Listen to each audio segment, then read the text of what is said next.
For this video, we are going to take a look at the abdominal organs and blood vessels. This aligns with the group 3 structures that we have in our Mink dissection list. So we start with the peritoneum. There are several folds and membranes which are considered part of the peritoneum. And we're going to start first with visceral and parietal peritoneum. So visceral peritoneum actually covers the surface of the abdominal organs. It's actually what gives this sheen, this shine to a lot of the organs. It looks kind of shiny right here. There's the liver, here's the intestines, we've got the stomach right here, spleen right here.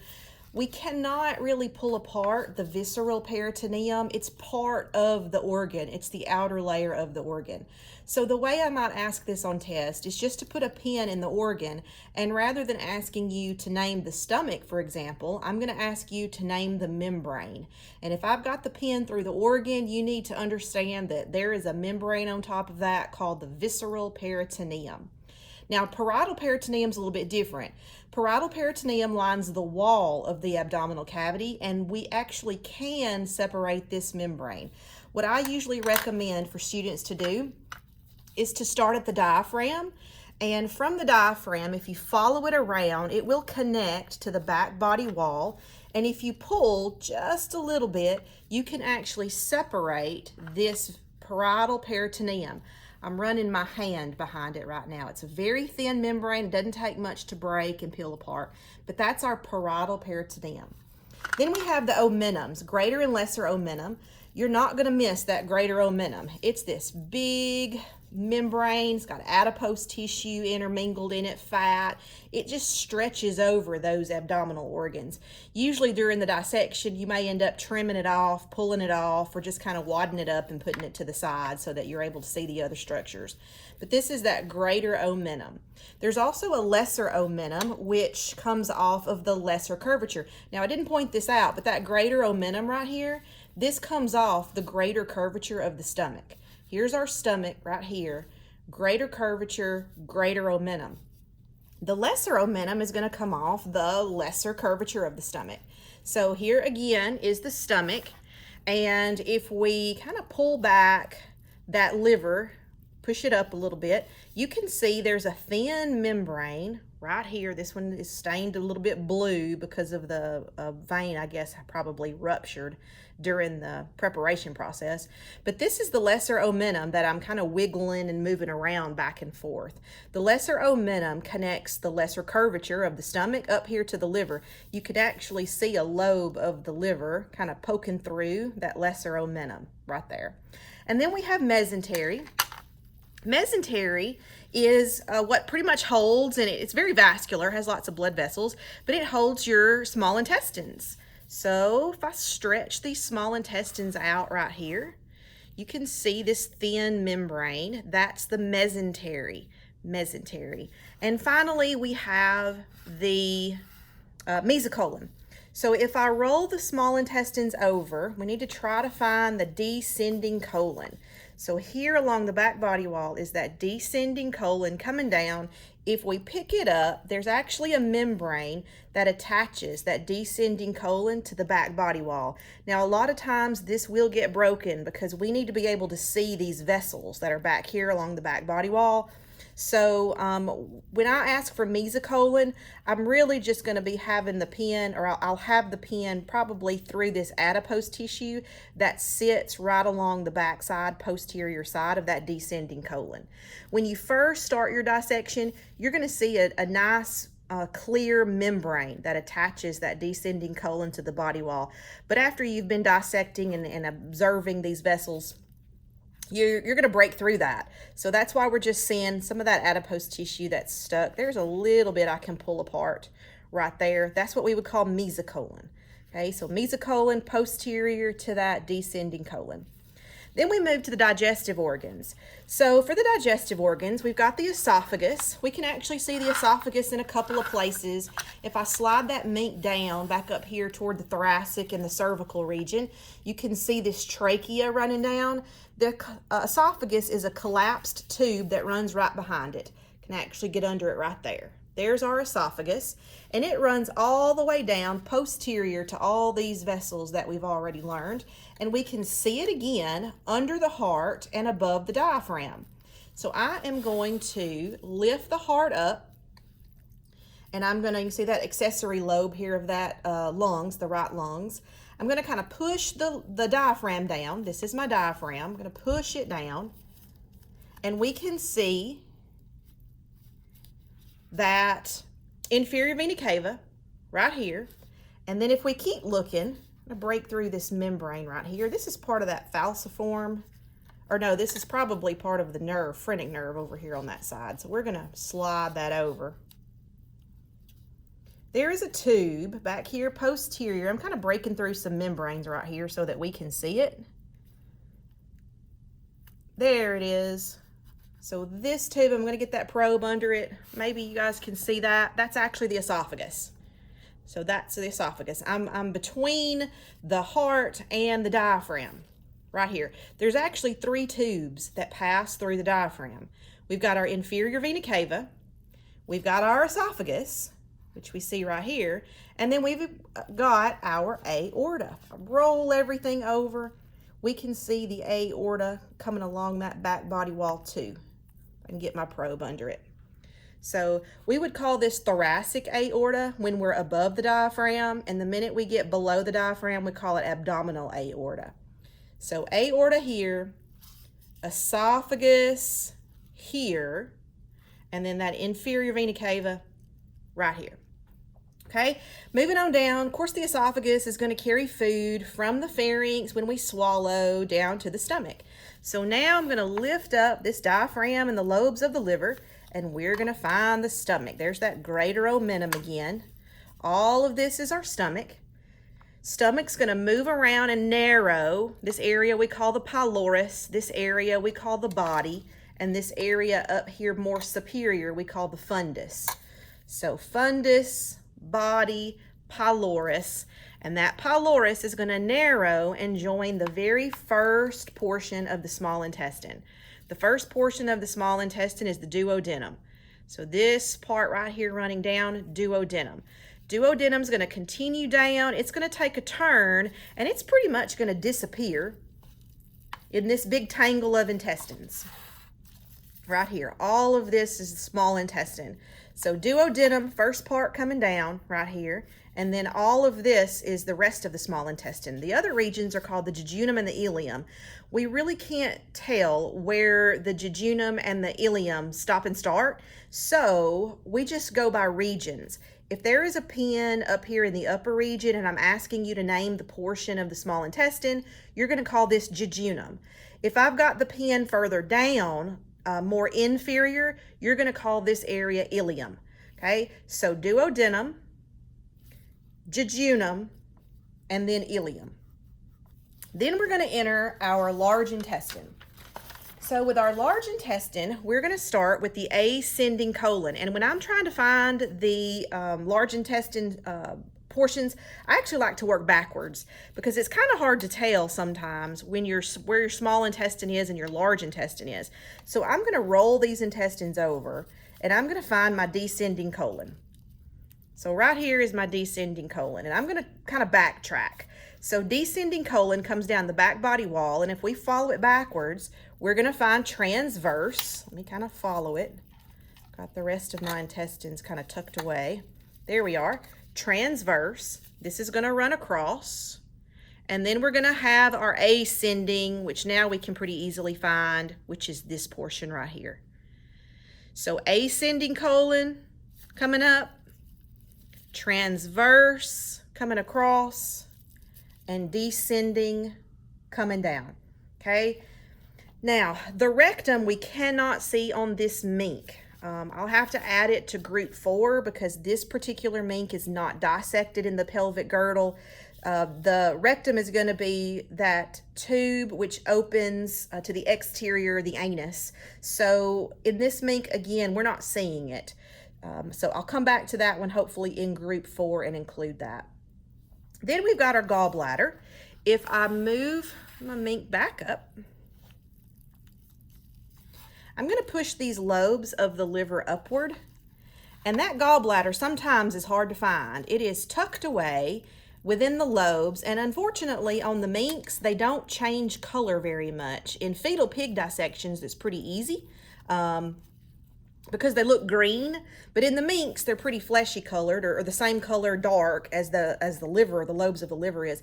But if you go by texture and you touch and you feel around, you'll actually find a little softer sac-like structure, and that is going to be the gallbladder. Maybe you can kind of see me pushing on it. It's squishy.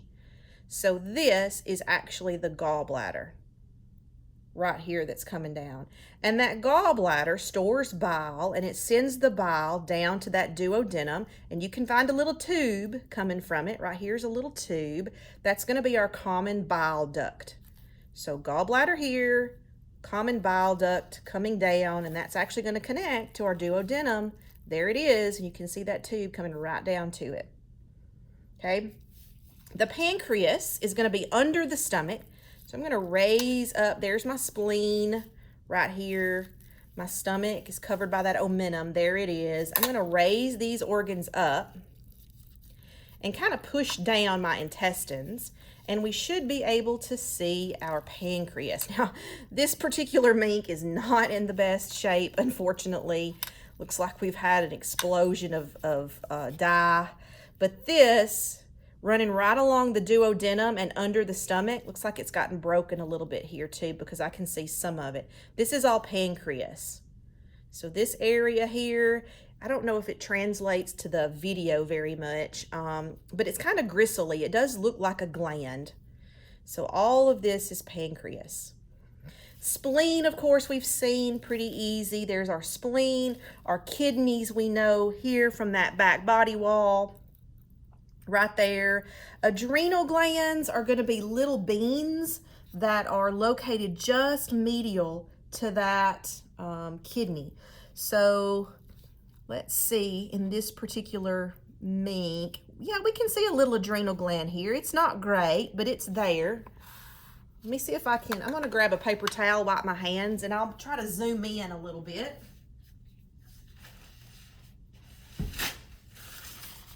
Maybe you can see that adrenal gland a little bit better if I zoom in. It's kind of hard for me to tell what all you can tell, you can see. There we go. Zooming in a little bit. Okay. So right here, this is our adrenal gland. You see that little bean? I'm going to kind of wiggle it. It's got a vein running right across it. Actually, this vein is called the adrenolumbar vein and artery. There would be an artery here too. It may be kind of hidden behind that vein. And it looks like the arteries in this particular mink didn't stain that wonderfully. So it may be tough to see. But this is our adrenal gland, that little bean right there. And then we see that adrenolumbar running across it. Then we have the ureter. So there's back to our kidney. Right here's our kidney. There's going to be a tube running from the kidney. Here it is. And we come down and we've got our urinary bladder, which is right here. So this is our urinary bladder. Goes from the ureter to the kidney right here. Okay, so next we'll start the abdominal blood vessels. Okay, now we're going to pick up with the abdominal blood vessels. Before I do that, I want to go back and revisit the liver. When I was going through the digestive organs, I left off the lobes of the liver, and you do need to be familiar with those names. They're pretty easy to remember because they're named based on their location. So this gigantic lobe that we see right here, this is going to be called our right lateral because it's to the right of the mink and it's on the outside, so right lateral. Next in line is right median, then left median, and left lateral right here. So 1, 2, 3, 4 lobes all the way across. Right lateral, right median, left median, left lateral. And there is one little lobe that lives in that lesser omentum. Here is that lesser omentum. If we just kind of move it back a little bit, this guy is called the quadrate lobe. So quadrate right here, this little guy, okay? All right, so now let's talk about these blood vessels. So I'm going to roll all of these digestive organs over to his right side so that we can see that back body wall. And this particular mink did not stain the best. We're going to keep working with it here because I think you can still tell the difference between vein and arteries. I do have some little pink areas, so maybe they'll translate pretty well to the video. At the minimum, it'll give you an idea of location. So when you're studying your mink, you can at least know where to look and some landmarks, what to look for. So I'm going to start right up here at the very top, more superior, and I'm going to work my way down. So our very first vessel, just underneath this diaphragm, is that abdominal aorta. So right here, we have our abdominal aorta. Coming down, we have a branch medial, which is called the celiac trunk, pretty thick. That celiac trunk is going to have 3 branches. We've got hepatic. Hepatic is the first one. It heads to the liver. Gastric is the second one. It's heading to the stomach. And splenic is the third one, headed to the spleen. Right there's my spleen, actually. I can move him over a little bit. Okay? So abdominal aorta comes down. Celiac trunk is our first pretty large, thick branch. And then the celiac trunk branches further into hepatic, gastric, and splenic. And all of these are arteries because they're coming off that abdominal aorta. Adjacent to that celiac trunk, moving more laterally, we've got our adrenolumbars. We saw that a second ago by that adrenal gland. There's that adrenal gland. Adrenolumbar. There's veins and arteries. You can see the vein really well moving across, but there would be an artery in there too. It's probably just hiding a little bit. Below the adrenolumbars, we have our renals. Renals are going to go over to the kidney. So renal vein, renal artery, I'm under the vein right now. Again, the artery's probably in here somewhere, kind of covered up and hidden. A lot of times your arteries will end up behind your veins. So renal vein, renal artery, I can feel it right in here. Try to get under it, right there. There's the artery. Okay, so renal artery, renal vein. We come on down a little bit adjacent to that, so moving back over to the medial side, under this celiac trunk is another branch called the superior mesenteric artery, right here. So that celiac trunk that we saw earlier, it sits right here, a little superior, and right below that, more inferior, is the superior mesenteric artery. So superior mesenteric. And if there is a superior mesenteric, there is an inferior mesenteric. So as we come on down that descending colon, kind of pull that descending colon across, we're going to see an artery come off that abdominal aorta down here. This is called the inferior mesenteric artery. So inferior mesenteric here, superior mesenteric here, celiac trunk right here. Okay? Then as we come on down, let me go back to the midline. We're following this abdominal aorta down the midline. We're going to see a branch that comes out and pretty much just feeds the back muscle. They lay directly on the back body wall. These are called the iliolumbar vein and artery. And in this particular mink, I can see the vein really well. I'm going to put my probe under it. Right there's the vein. This is iliolumbar. They would have an artery with them. This artery may be kind of behind, hidden, or it may not have stained very well and it's just tough to identify. Looks like there may be a little, actually this one looks like it may branch a little higher. Iliolumbar artery, iliolumbar vein right here. Let me get under that artery again. It's kind of small, but it's here. Iliolumbar artery, iliolumbar vein. Then we continue down and you're going to see this fork in the road at the bottom of that aorta, and we're going to branch into the iliac artery and veins. So this is external iliac. There is a smaller, deeper branch called the internal iliac, and these are arteries. So external iliac here, internal iliac here, and then there's our vein right beside the external iliac. We've got our external iliac vein. This would be our external iliac artery. If we follow our external iliac artery down, we're going to get a little bit more into the inguinal area and out to the leg, and that's where we're going to see our femorals. So I'm actually going to move this ureter. This is my ureter right here, coming from the kidney. I'm going to slide it over a little bit. So now you can see that external iliac coming down right here.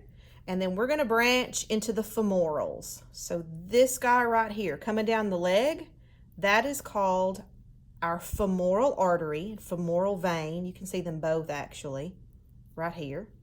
Femoral artery, femoral vein. And then if we look, there is a branch that goes medial. Uh-oh, looks like the artery may be broken. The vein is still intact, but you can see them both right here.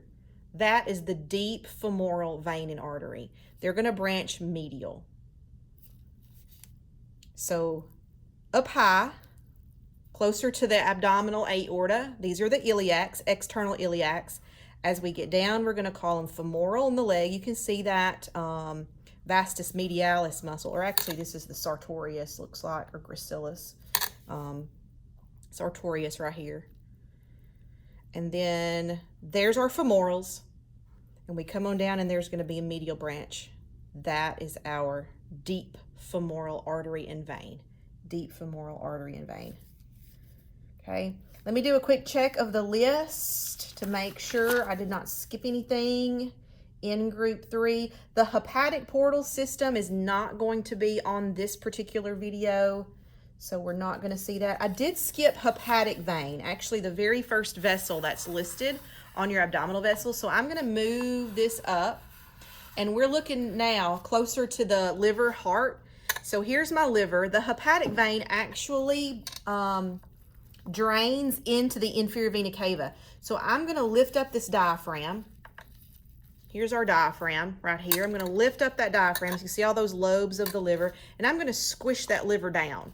And if I squish that liver down, you can see that inferior vena cava right here. It's got lots of connective tissue around it on this one, so it doesn't look that big blue like normally we would see. But I've got the probe under it. Hopefully you can see that inferior vena cava. And if we dig away a little bit at the top of the liver, you really have to kind of dig into the liver itself to see the branches. But we will see the, he was sliding back up, my Mink keeps sliding down. We'll see the hepatic veins. I'm gonna try to get my probe under one of them. Right there. Hopefully you can tell that is a hepatic vein. It actually has several branches to it. This one right here is a hepatic vein. There is another one that comes deeper down. There would be more along the side. It's almost like a little upside down tree. We're able to see some branches right here. Here's a pretty good branch we can see right there. So these are your hepatic veins. They're on top of the liver, and they drain into the inferior vena cava, which you know is going to make its way over here to that right atrium.